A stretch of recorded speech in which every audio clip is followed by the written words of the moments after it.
Queremos enviar un saludo a los hermanos, a las hermanas, a los amigos que nos ven por medio de la internet. El ministerio de los hermanos, el hermano Cayetano y de otros hermanos, está relacionado con el hecho de publicar, bueno, ahora se dice subir, este sermón al mundo virtual.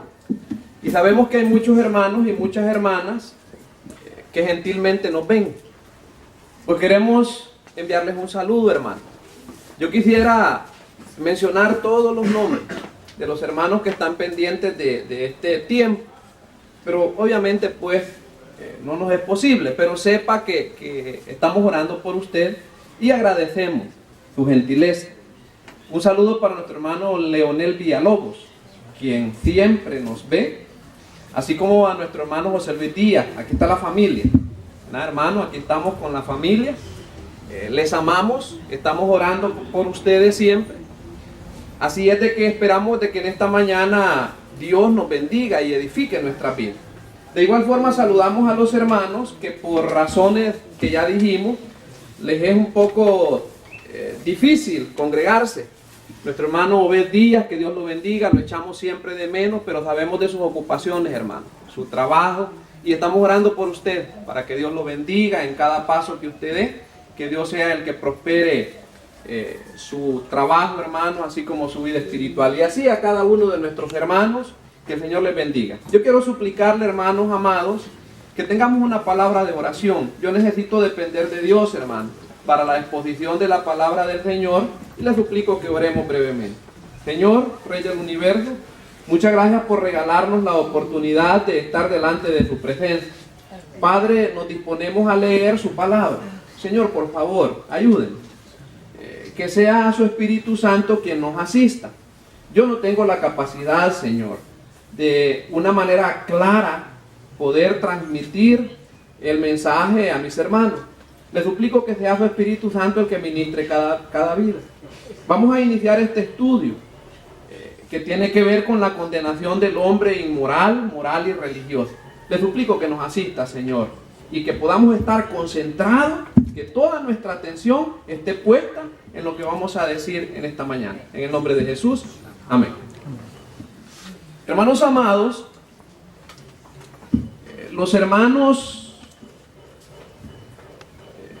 tienen el ministerio de estar publicando los temas que vamos a tratar cada vez que nos reunimos.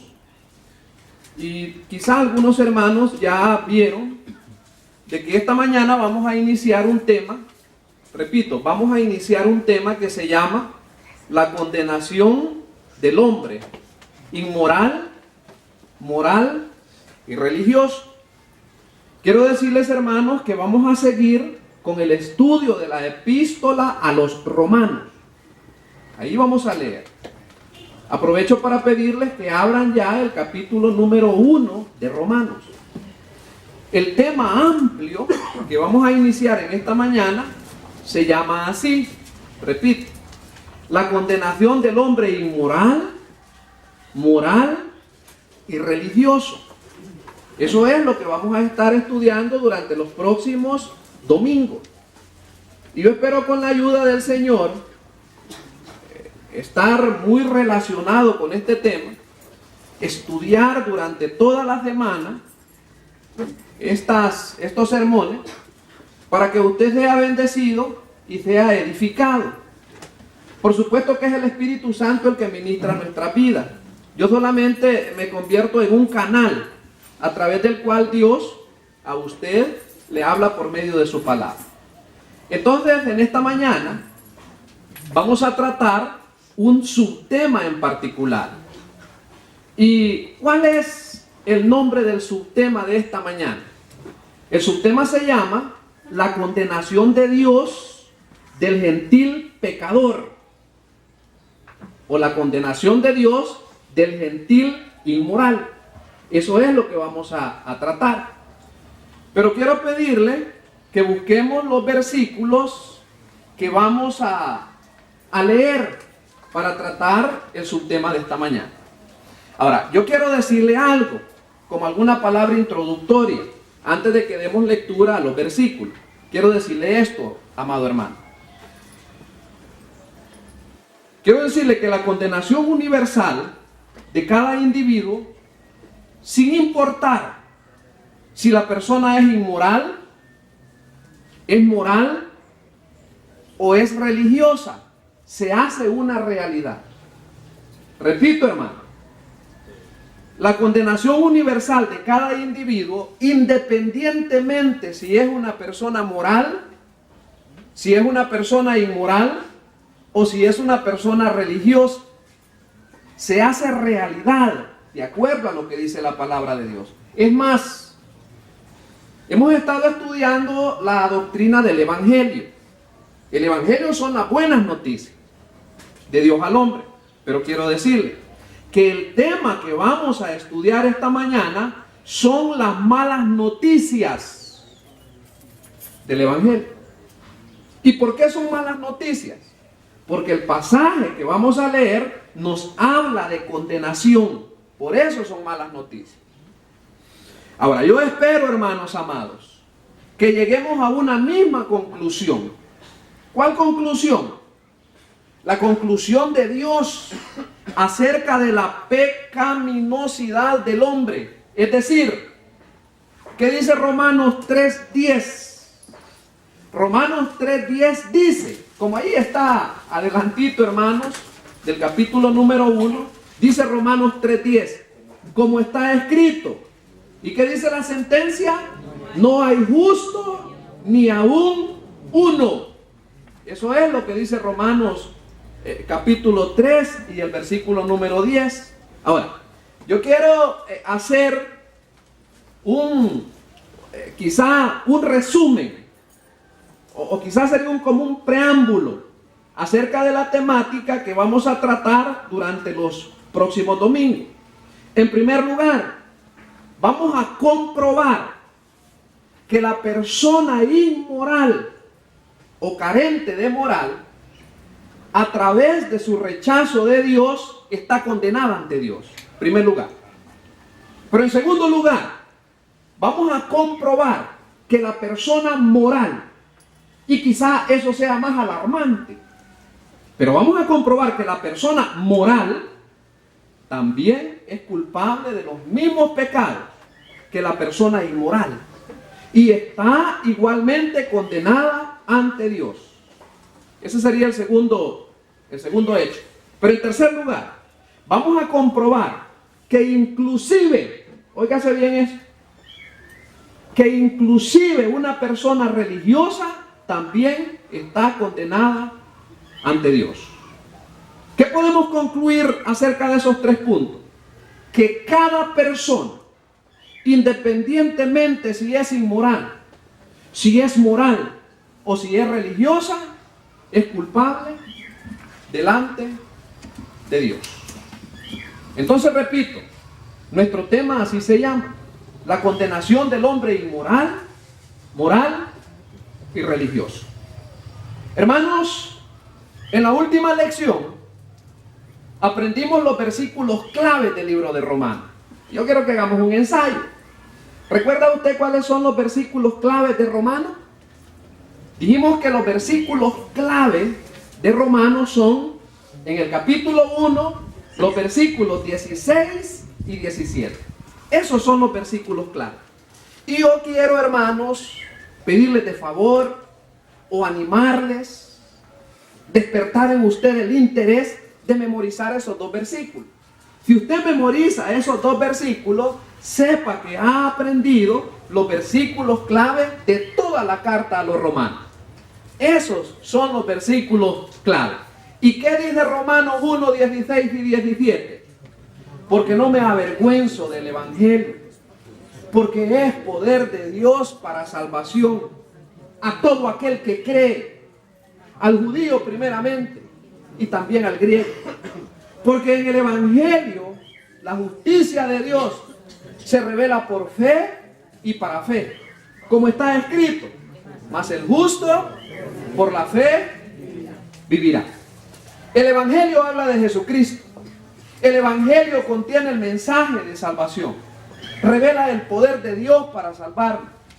Revela la justicia de Dios y la manera como podemos recibir la justicia mediante la fe. El Evangelio son las buenas noticias de Dios para usted y para mí. Sin embargo, antes de que podamos apreciar completamente las buenas noticias, bueno, ya las hemos apreciado, pero también necesitamos entender las malas noticias.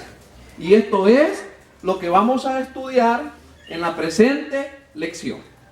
Quiero suplicarles, hermanos lindos, que depositemos todas las energías mentales para que podamos entender lo que en esta mañana vamos a tratar.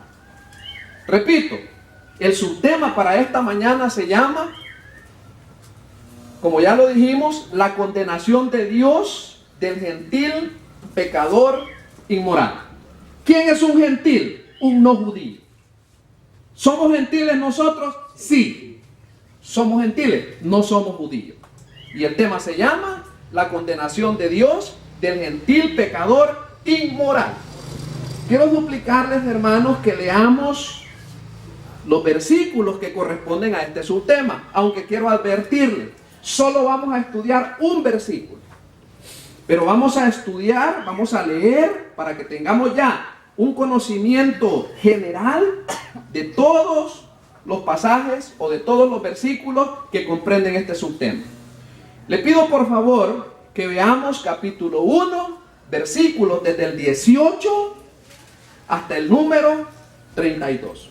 Yo voy a leer para ustedes, pero les suplico que usted me lleve allí, lleve la lectura con su vista, mientras yo estoy dando lectura a los versículos del 18 hasta el número 32 de Romanos capítulo número 1. Subtema: la condenación de Dios del gentil pecador inmoral.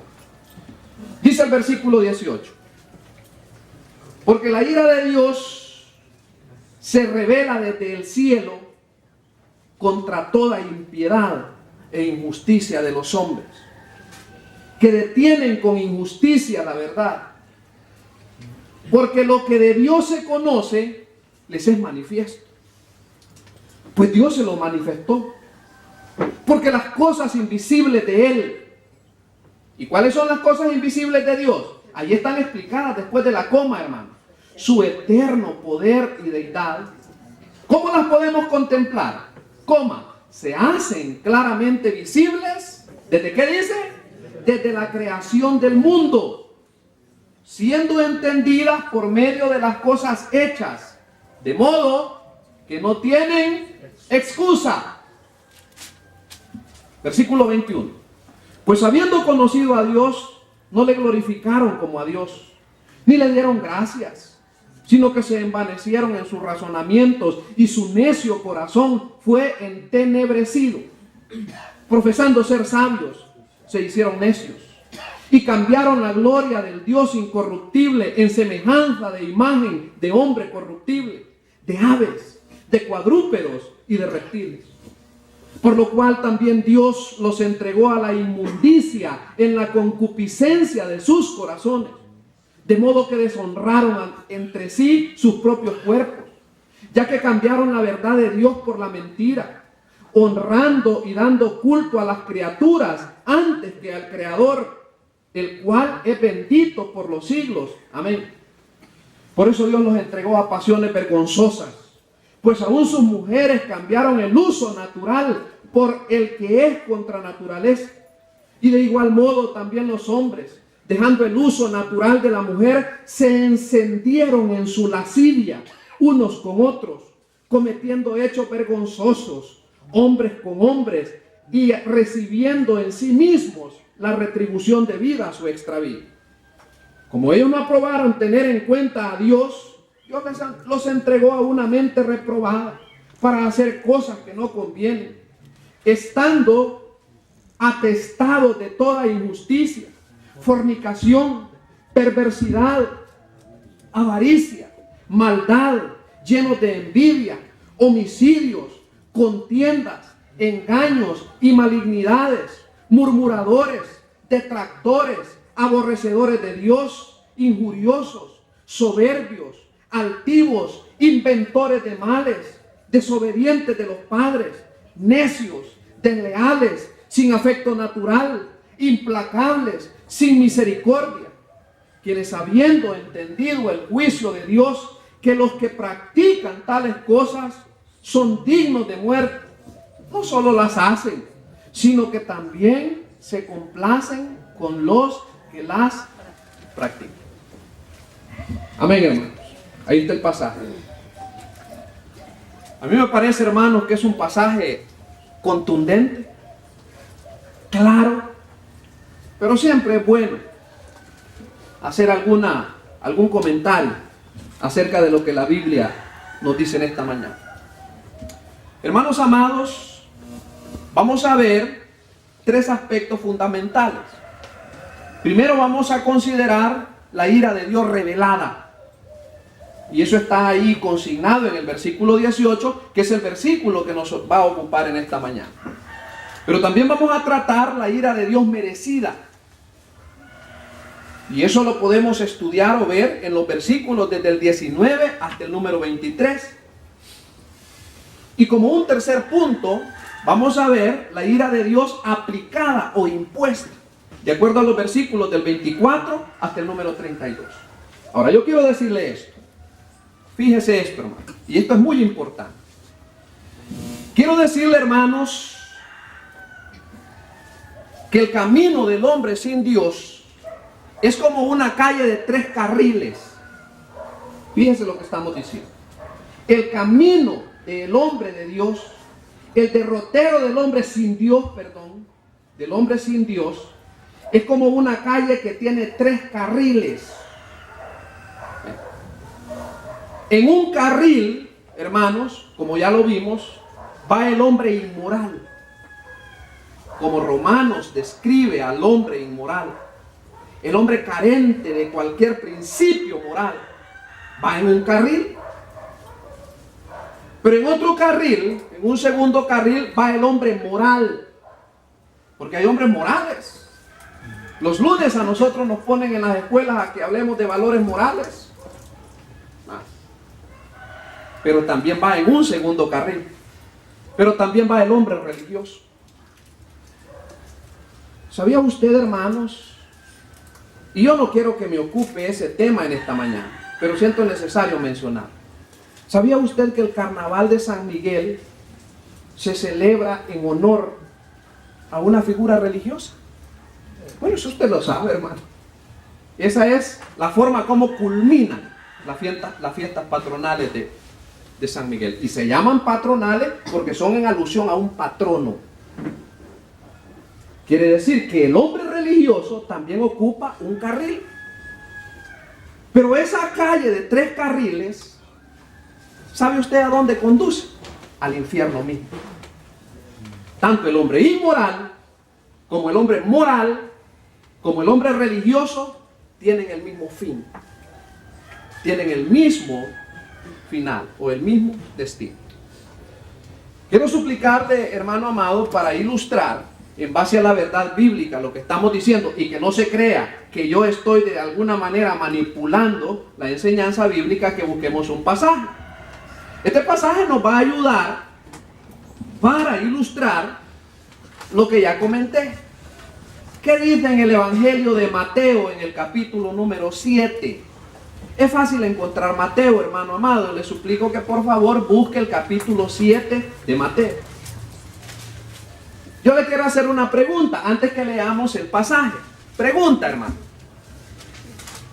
¿Qué piensa usted? ¿Son muchas las personas que se van a salvar, hermano?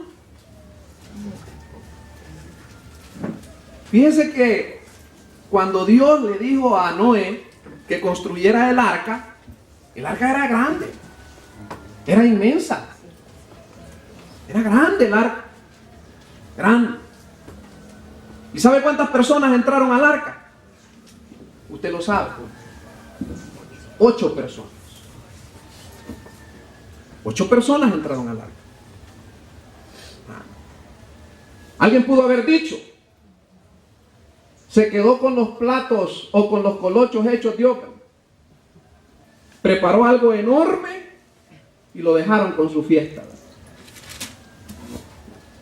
¿Recuerda usted cuántas personas escaparon de Sodoma y Gomorra, hermanos? 4. Pero una de esas 4 se quedó en el camino, porque iba lamentando el jolgorio de Sodoma y Gomorra. Para mí, anoche se revivió una Sodoma y una Gomorra una vez más. Para mí. Usted sabrá si comparte mi criterio. De tal forma que 4 personas se fueron hacia Sodoma y Gomorra. Pero al final, es decir, salieron de Sodoma y Gomorra, pero al final solo 3 salvaron su vida.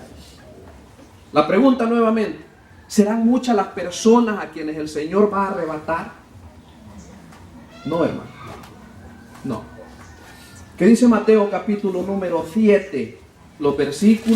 Solamente los versículos 13 y 14. Solamente eso. 7, 13 y 14. Pregunta, ¿cómo se llama ese pasaje en la versión que usted tiene en sus manos? La puerta estrecha.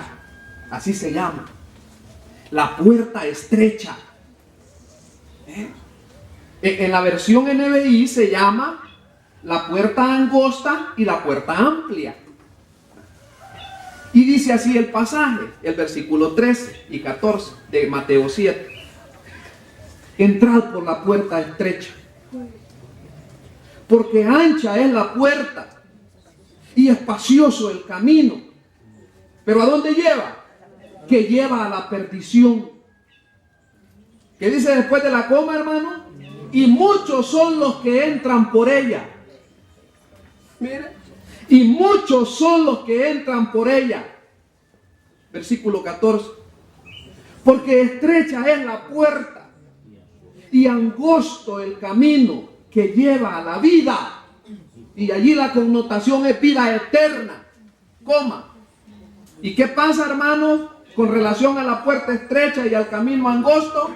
Y pocos son los que la hallan.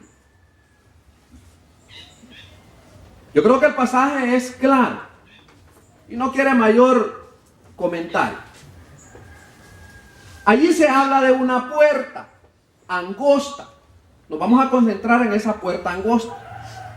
¿Sabe usted qué dice el Señor Jesucristo en el Evangelio de Juan en el capítulo 10 y el versículo 9? ¿Recuerdan ese pasaje, los hermanos que saben de memoria algunos pasajes bíblicos que son muy importantes? ¿Qué dice Juan 10:9? Dice así, mire. ¿Sí? ¿Qué dice, hermanos? Allí la hermana está leyendo. Dice, mire, yo soy la puerta, dice el Señor Jesucristo. Hermanos, ya hemos explicado, mire, que la Biblia no es un libro de alegorías. No ande permitiendo usted que le digan que la Biblia es puro simbología. No, esta es una enseñanza del diablo. La Biblia no es una pura alegoría y simbolismo. No, señor. Nosotros estamos estudiando, por ejemplo, yo estudio una materia que se llama hermenéutica. Y hay un principio en hermenéutica que dice que la Biblia se tiene que entender en su sentido literal, gramatical, histórico. Y es una ciencia, es un arte, la hermenéutica. Ahora, cuando la Biblia hace mención de algunas simbologías, ella misma se encarga de explicar el significado de los símbolos o de las figuras que ahí se plantean. Por ejemplo, cuando el Señor dice en este pasaje, yo soy la puerta, estamos en el capítulo 10 y el versículo 9 de Juan, porque el camino angosto habla de una puerta angosta. Entonces el Señor dice, pues sí, porque lo que a mí me interesa, hermanos, es que nosotros sepamos cómo entrar por ese camino angosto. ¿Cuál es la puerta a ese camino angosto? El Señor lo dice en Juan capítulo 10 y el versículo 9. ¿Qué dice el Señor Jesucristo? Yo soy la puerta. Sí, el que por mí entrare, ¿qué dice el Señor? Será salvo. Será salvo. Mira, hermano, el Señor dice, el que por mí entrare será salvo. A mí me parece, hermano, que en un tema tan significativo, tan importante, tan determinante como es el tema de la salvación eterna, si hubiese otra puerta, el Señor lo dijera acá. Pero Él mismo dice, yo soy el camino, yo soy la verdad, yo soy la vida, dice el Señor. Nadie viene al Padre sino por mí. Si hubiese otra opción, si fuese un abanico de alternativas, hermano, seguramente el Señor lo diría. Hermano, el diablo es tan astuto que hay gente que cree que con participar en los holgorios organizados por el mismo diablo, creen que allí van bien. Por eso es mi compromiso y es mi obligación, hermano, explicarle lo que con humildad yo puedo entender de la palabra de Dios. Yo tengo que explicárselo, hermano, a mí. Yo sé que a la gente le incomoda, pero yo tengo que explicarle lo que la Biblia dice. Y el Señor allí dice, si alguien quiere entrar a este camino estrecho, ¿cómo entrar? El Señor lo dice ahí en ese pasaje. Yo soy la puerta. El que por mí entrare será salvo, dice Juan 10:9. Y entrará y saldrá y hallará pastos. Cuando el Señor dice, yo soy la puerta, hermanos, tenemos que entender que el Señor no está hablando de un lugar de acceso a una casa. Está hablando en sentido metafórico, hermano. Y así como en una casa se entra por ese orificio llamado puerta, para tener acceso a la vida eterna se entra a través de Cristo Jesús. Y no hay otra forma. No hay ninguna mujer, no hay ningún otro hombre, no hay ningún otro personaje, por emblemático que sea, por famoso que sea, pero no hay ningún otro personaje. Ahora bien, regresamos al pasaje de Mateo. Si quiere, deje ahí Juan, que solo lo usamos como una referencia, y le suplico, hermano, que regresemos a Mateo, porque hemos hecho una paradita ahí para considerar eso del camino angosto. Dice Juan, es decir, Mateo 7:13, entrad por la puerta estrecha. Y ya vimos en Juan 10:9 cuál es esa puerta, ¿verdad? Y dice que es ancho, dice, espacioso el camino que conduce a la perdición. Hermanos, quiero parafrasear el versículo 13, eso de ese camino ancho, espacioso. Fíjense que yo estaba leyendo esta mañana, en realidad, en esta semana, en los periódicos, apareció una noticia, y esta mañana me puse a revisar, para tratar de ilustrar lo que teníamos programado para esta mañana, y me puse a revisar, que en el año 2015, la avenida Roosevelt, para la celebración del carnaval de San Miguel, dice que tuvo una asistencia aproximadamente de 1.5 millones de personas.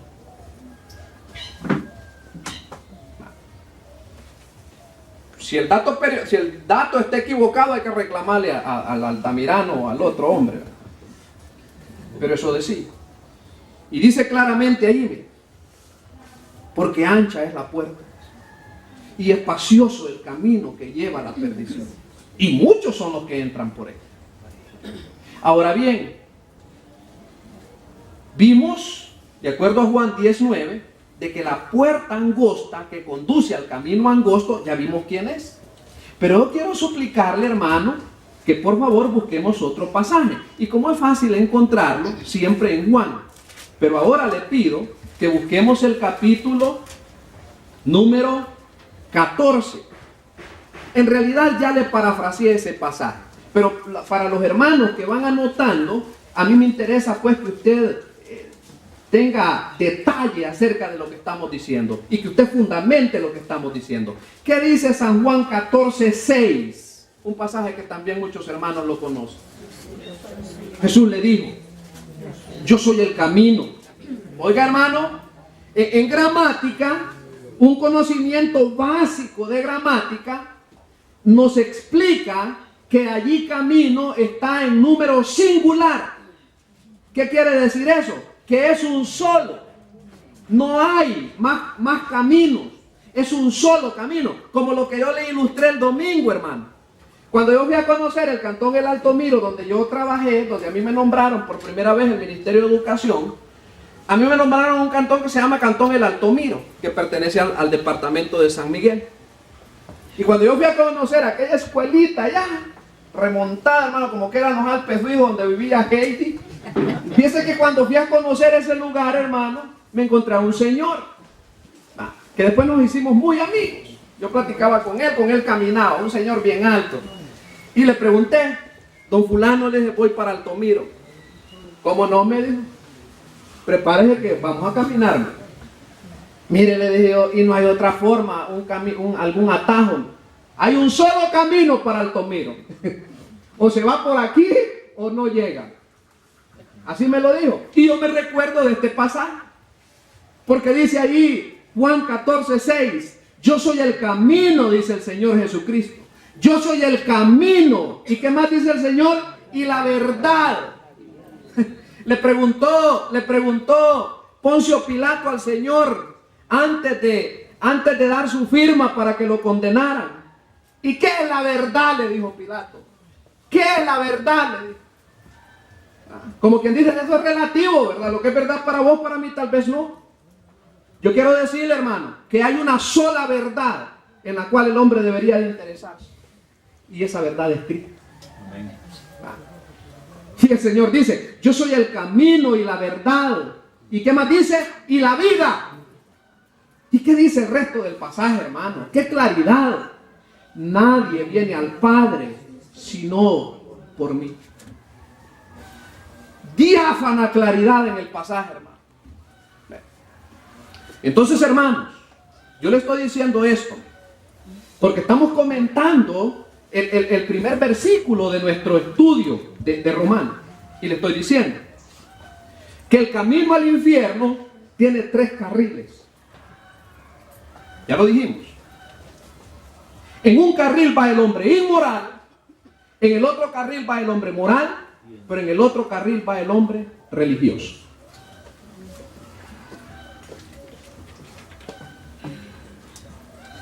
Ahora bien, ahora sí vamos a ir pausado, pero con un buen entendimiento de lo que vamos a estar estudiando. Yo quiero suplicarle, hermanos, que por favor leamos una vez más el versículo 18, porque es el que corresponde a la temática nuestra de esta mañana, la condenación de Dios del gentil pecador. ¿Qué dice el versículo 18?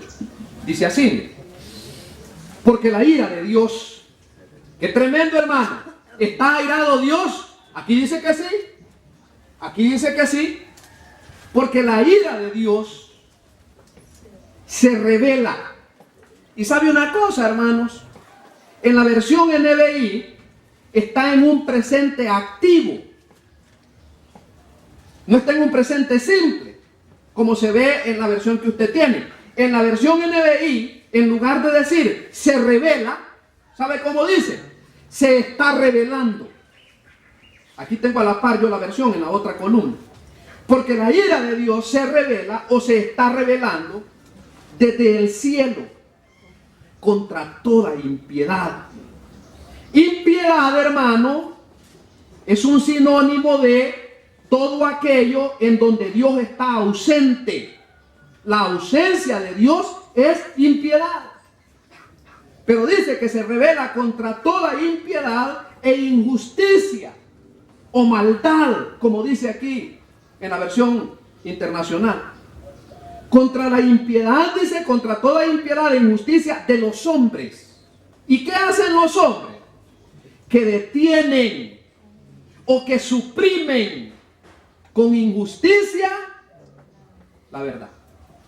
Ahora yo quiero hacer un comentario y quiero decirle que este es un comentario basado en una exégesis que yo he tratado de hacer con relación a una palabra, porque me parece que es importante.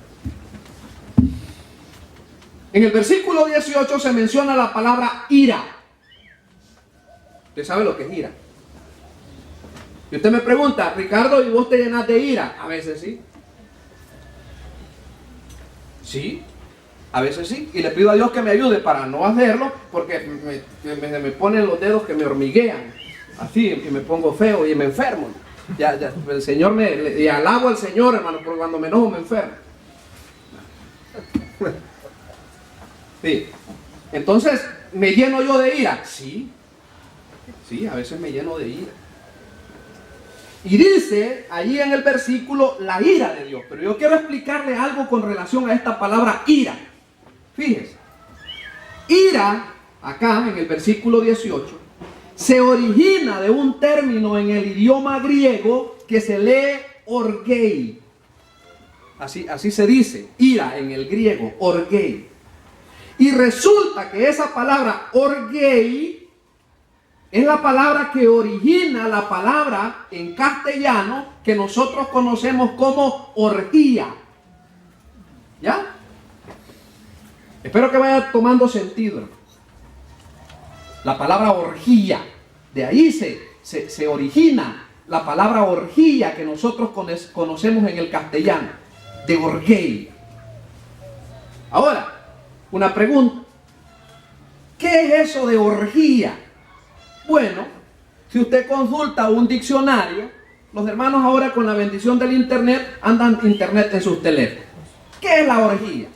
Yo consulté un buen diccionario que yo tengo escrito. Yo tengo una primera edición del Webster, un buen diccionario, en 3 tomos, amplio. Lo adquirí para estudiar una materia que se llama literatura cuando estudiaba. ¿Y sabe qué dice el diccionario que es orgía? 2 acepciones quise yo grabar o escribir para definir lo que es orgía. 1. Dice que la orgía puede ser un acto ceremonial secreto o un rito ceremonial secreto en honor a una deidad. Esa es una orgía. Pero el diccionario también dice que la orgía puede ser una manifestación de indulgencia excesiva o una manifestación de desenfreno excesivo. ¿Sabía usted, hermanos, que yo he oído, yo no sé si usted, yo he oído que hay hombres, hermanos, que en una noche se pueden tomar hasta 2 cajas de cerveza? Eso he oído. 2 cajas. Y hasta donde tengo entendido, si las cosas eran antes, como cuando yo las conocía, una caja de cerveza son 24 cervezas. Todo lo que tienen que estar haciendo es estar orinando a cada rato, y la cerveza, y como que es pipa, yo no sé cómo es la cosa. Pero el asunto es, eso sería una acepción, hermano, para lo que es un acto, hermano, una manifestación de una indulgencia excesiva. Les hago mención de esto, hermanos, porque si nosotros hiciéramos un estimado de cuántas cervezas se consumieron anoche en San Miguel, hermanos, quedaríamos perplejos.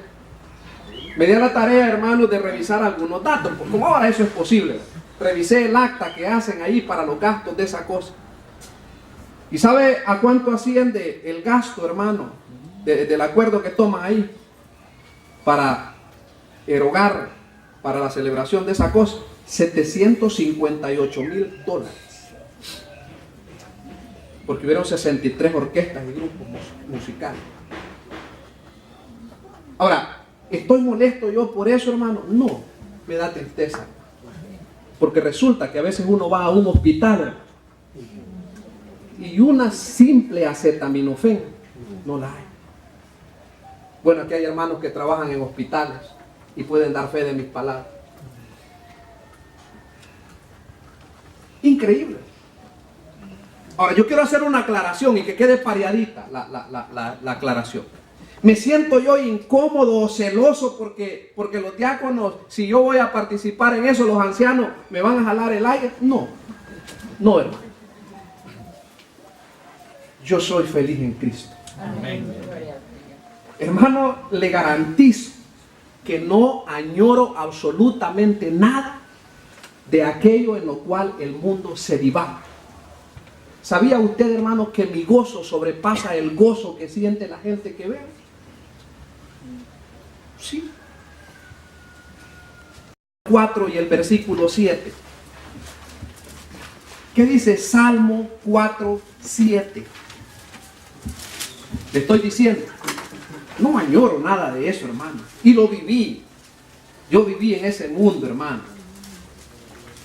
Pero el Señor me enseñó algo más grande. El Señor me enseñó algo más significativo. Algo que vale la pena. El Señor me mostró un gozo verdadero, hermano. ¿Qué dice Salmos capítulo 4 y el versículo 7? Sí, 4:7. Y espero que lo tenga y si quiere márquelo. Mire lo que dice. Tú diste alegría a mi corazón. ¿Y qué dice la otra línea? Mayor que la de ellos, cuando abundaba su grano y su mosto. Usted sabe lo que es el mosto, ¿verdad? Es el vino. ¿Será posible que en Cristo yo soy más feliz que lo que pasó anoche? Sí, hermano. Sí. Y amanecí relajado. Me bañé temprano. Me tomé mi cafecito. Me levanté a revisar el sermón tempranito. Le di los últimos ajustes. Hermano, y soy dichoso en Cristo. No gasté mis centavitos. Los tengo reservados para tener una alegría significativa con mi familia. Porque tampoco le estoy diciendo que no nos alegramos. Claro que nos alegramos.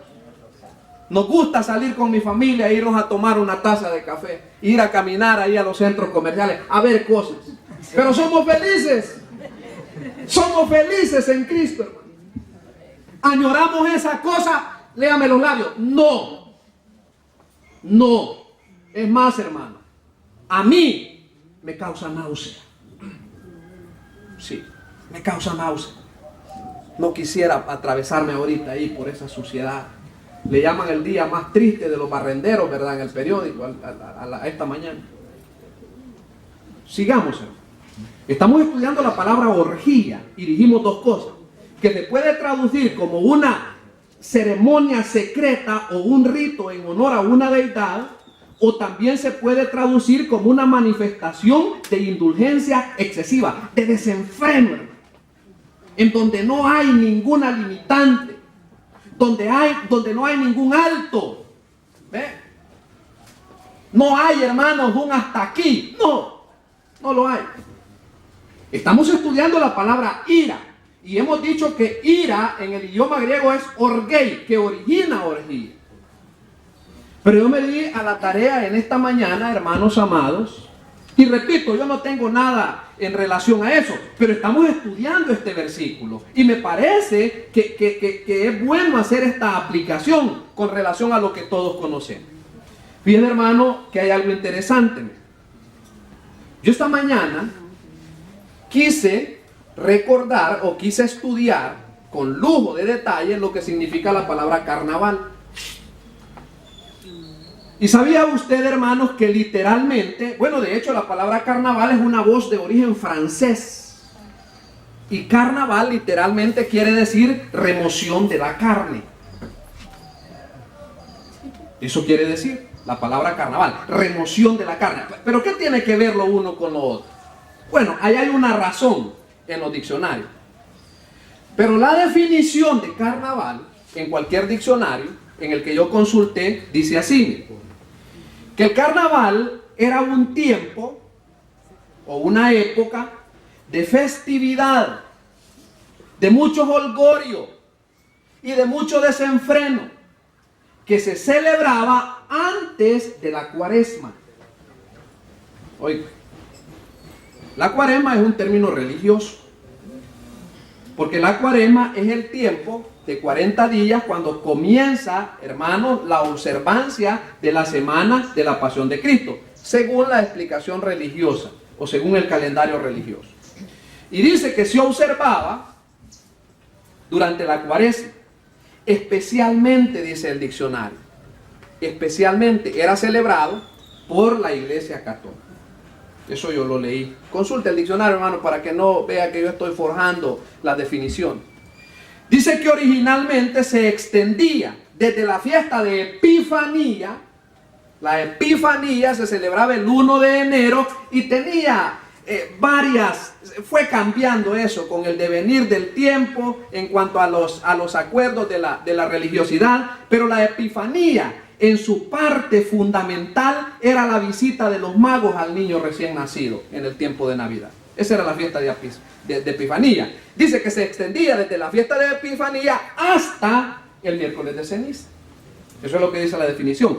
Pero usualmente se confería o se traducía o venía a reducirse, mejor dicho, a unos pocos días antes de la fiesta que ya dijimos que se llamaba de la Cuaresma.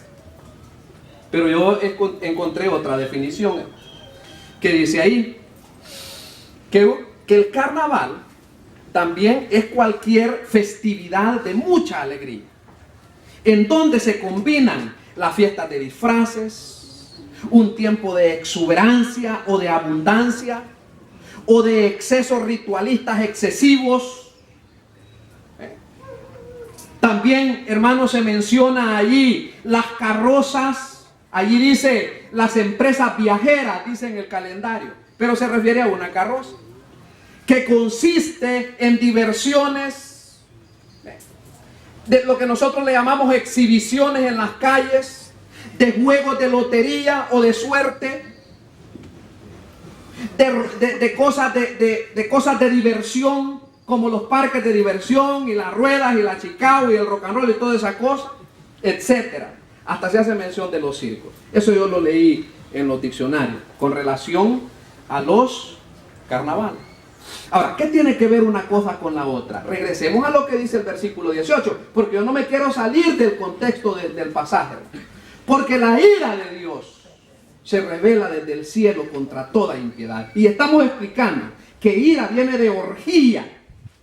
Ahora, ¿qué tiene que ver lo que estamos diciendo con la realidad bíblica? Quiero suplicarle, hermano, que busquemos un pasaje.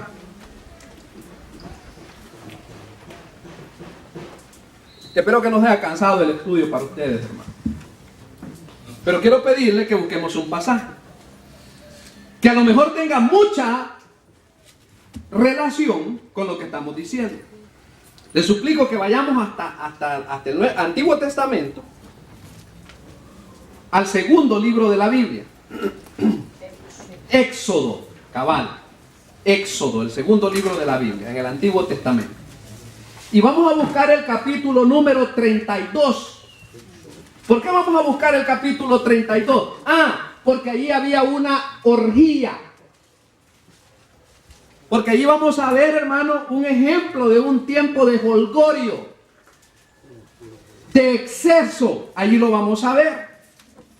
Y vamos a ver si lo podemos relacionar con lo que estamos usando como ilustración. ¿Qué dice Éxodo capítulo número 32? Hermano, yo quería solo limitarme a los versículos, pero no me gusta, hermano, sacar de contexto los pasajes que estudiamos, de tal forma que yo voy a leer desde el versículo 1. En la versión que yo tengo acá, ¿cómo se llama, hermanos, en su Biblia ese pasaje de Éxodo 32? El becerro de oro, así se llama. Y dice desde el versículo 1, mire. Viendo el pueblo, recordemos cuál es el contexto. Moisés había subido al monte Sinaí porque Dios le iba a dar las tablas de la ley. En esa espera pasó esto. ¿Y qué fue lo que pasó? Viendo el pueblo que Moisés tardaba en descender del monte, se acercaron entonces a Aarón y le dijeron: levántate, haznos dioses. Oiga, hermano, haznos dioses. Miren, que vayan delante de nosotros. Porque este Moisés, el varón que nos sacó de la tierra de Egipto, no sabemos qué les haya acontecido. Y Aarón les dijo: hermano, yo no sé qué opinar de Aarón, pero me da la impresión que Aarón tuvo miedo. Es una turba desenfrenada. Nosotros somos buenos para acusar, hermano. Y a veces yo he oído predicadores que dicen: ¡qué cobarde Aarón! Yo los hubiera querido ver delante de un pueblo, hermano. Bien podría decir Ricardo aquí, en lugar de Aarón. Ya lo mismo me hubiera pasado a mí. Va, pues tráiganme los aritos y los relojes. Vamos a ver el muñeco que quieren ustedes. Pero ¿qué dice ahí el versículo 2? Y Aarón les dijo: apartad los zarcillos de oro que están en las orejas de vuestras mujeres. Usted ya sabe que un zarcillo es un arito o un ornamento pues de las mujeres. De vuestros hijos y de vuestras hijas, y traedme. Entonces todo el pueblo apartó los zarcillos de oro que tenían en sus orejas y los trajeron a Aarón. Y él los tomó de las manos de ellos y le dio forma con buril e hizo de ello un becerro de fundición. Usted sabe lo que es un becerro, es un animal, es un toro. Entonces dijeron: Israel, estos son tus dioses que te sacaron de la tierra de Egipto. Y viendo esto, a Aarón edificó un altar delante del becerro y pregonó a Aarón y dijo: mañana será fiesta para Jehová. Mire la gente cómo confunde una cosa con la otra, hermano. Ponen un ídolo y dicen que la fiesta es para Dios. ¿Acaso no nos identificamos con las cosas que hacen por allá, hermano? O en el centro de San Miguel. Que Dios está contento, dicen, porque están haciéndole la parranda. Versículo 6, porque ese es el versículo pertinente. Y al día siguiente madrugaron y ofrecieron holocaustos y presentaron ofrendas de paz, y se sentó el pueblo a comer y a beber y se levantó a regocijarse. Quiero decirle, hermano, que la versión del rey Jaime dice no a regocijarse, sino que dice a jugar. Pregunta: ¿en realidad se levantaron a jugar? ¿A qué se levantaron? ¿Cómo podemos entender ese pasaje? Con el auxilio de otro pasaje, hermano. Por eso le digo que la Biblia se explica a ella misma. ¿Cómo podemos entender a qué fue que se levantó el pueblo? ¿Qué era lo que estaban haciendo aquellos? Es fácil entenderlo si buscamos otro pasaje que nos ayude. Mire, en el estudio de la Biblia hay un principio que es el principio de la comparación. Cuando usted no entiende un pasaje, compárelo con otro. Le pido que por favor vayamos a Números 25 y ahí vamos a entender en qué consistía ese juego de los hijos de Israel. ¿Qué dice Números 25? Los versículos únicamente, para que el tiempo nos abunde, porque ya nos vamos quedando sin tiempo, los versículos 1 y 2. ¿Qué dice Números 25, 1 y 2? Moraba Israel en Sittim, y el pueblo comenzó a fornicar. ¿Con quiénes, hermano? Con las hijas de Moab. Es decir, que el pueblo de Israel se dejó influenciar por las naciones vecinas.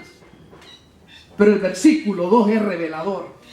Las cuales, es decir, aquellas mujeres con quienes el pueblo fornicó, aprendió a fornicar, y sabemos lo que es fornicar, hermano. Es una indulgencia sexual, es una inmoralidad sexual. Dice que el pueblo comenzó a practicar inmoralidad sexual con las hijas de Moab, con las moabitas. ¿Y qué dice el versículo 2? Las cuales invitaban al pueblo. ¿A qué los invitaban? A los sacrificios de sus dioses. Y el pueblo comió y se inclinó a sus dioses. Quiere decir, hermano, que cuando Moisés bajó del monte de Sinaí y encontró al pueblo jugando, lo que estaban haciendo era fornicando en honor a sus dioses. Ahora, todavía está en duda el criterio del predicador. ¿Qué dice el versículo 7 de Éxodo 32:7? ¿Qué dice Éxodo 32:7? Entonces Jehová dijo a Moisés: anda, desciende, porque tu pueblo que sacaste de la tierra de Egipto, ¿qué le dijo? Se ha corrompido. Quiere decir, hermano, que allí había bebida, allí había sexo, allí había lujuria, allí había, hermano, un completo desenfreno, hermano, en donde salían a la superficie los instintos más bajos de todo aquel pueblo. Y dice el versículo 17 de Éxodo 32: cuando oyó Josué el clamor del pueblo que gritaba, dijo a Moisés: alarido de pelea hay en el campamento. Es decir, que mientras ellos descendían con las tablas de la ley, que venían en descenso para ir a ver al pueblo, pasó esto. Pero el versículo 18 dijo, y él respondió: no es voz de alarido de fuertes, ni voz de alarido de débil, voz de cantar oigo yo. Y el versículo 25 dice: y viendo Moisés que el pueblo estaba desenfrenado, porque Aarón lo había permitido, para vergüenza entre sus enemigos. Vamos a tener que llegar a una conclusión de esto. Dice Romanos, que es nuestro versículo que estamos estudiando: porque la ira de Dios se revela desde el cielo. Ya dijimos lo que es ira. Mire cuánto nos tardamos en explicar esa palabra ira. Yo le traté de explicar que la palabra ira en el idioma griego es orgei, y de ahí viene orgía. Y nos fuimos a revisar todo lo que tiene que ver con la orgía. Y dice que la ira de Dios se revela desde el cielo contra toda impiedad e injusticia de los hombres, que detienen con injusticia la verdad. Ahora, detener ahí no quiere decir, hermano, forcejar en contra de algo pesado, ¿verdad? Como alguien que detiene una roca para que no caiga. No, ¿sabe cuál es el término para detener? Es el término, hermano, cateco, que se refiere a una doctrina. Yo les expliqué que cuando yo comulgué, me mandaron a estudiar una hojita que se llama Breve Catecismo para Primera Comunión. Me lo aprendí de memoria. De allí viene catecos, detener. ¿Cuál es la idea? Que la gente detiene la verdad del Evangelio con sus conceptos religiosos y paganos. ¿Estamos de acuerdo, hermanos? Amén. Versículo 18 nada más, ¿verdad? Y nos falta. ¿Verdad que la Biblia es clara, hermano? Para mí la Biblia es contundente, hermano. Es contundente la Biblia. Dicen que el carnaval de San Miguel mueve 20 millones de dólares. ¿Leyeron en el periódico eso? Eso dice. Mueve 20 millones de dólares. Hermanos, yo me gozo por ustedes y por mí, pero me entristece lo que va a pasar. Me entristece lo que va a pasar. ¿Sabía usted que mi familia participa en esas cosas? Hoy, mira mi hermana cómo publica cosas en el Facebook. A mí me da lástima, pero es la realidad de los creyentes. Vamos a tener que ver a nuestra familia, hermanos, porque los vemos que van en uno de los 3 carriles que conducen al infierno. ¿Es injusto Dios? ¿Ha sido Dios carente de claridad? Ya dice el libro de Romanos, que dice que la deidad de Dios se revela en las cosas creadas. Hermano, yo puedo contemplar aquí la gloria de Dios, hermano. Dios ha hecho la creación y no es una suerte de la casualidad la creación. ¿Cómo se pone a creer usted que la creación, que es matemáticamente perfecta, va a ser producto de la casualidad? Solo en una mente, hermano, completamente carente de raciocinio y de sentido común, puede caber eso, que esto es una casualidad. No, esto es Dios diciendo: yo soy verdadero. Amén. Yo soy real. Deberíamos de agradecerlo, que Dios no nos cobra por el oxígeno. Imagínense que nos mandaran factura por el oxígeno. De tal manera que en esta mañana, hermanos, hemos empezado. Aquí vamos a estar tiempo más estudiando Romanos, pero vale la pena, creo.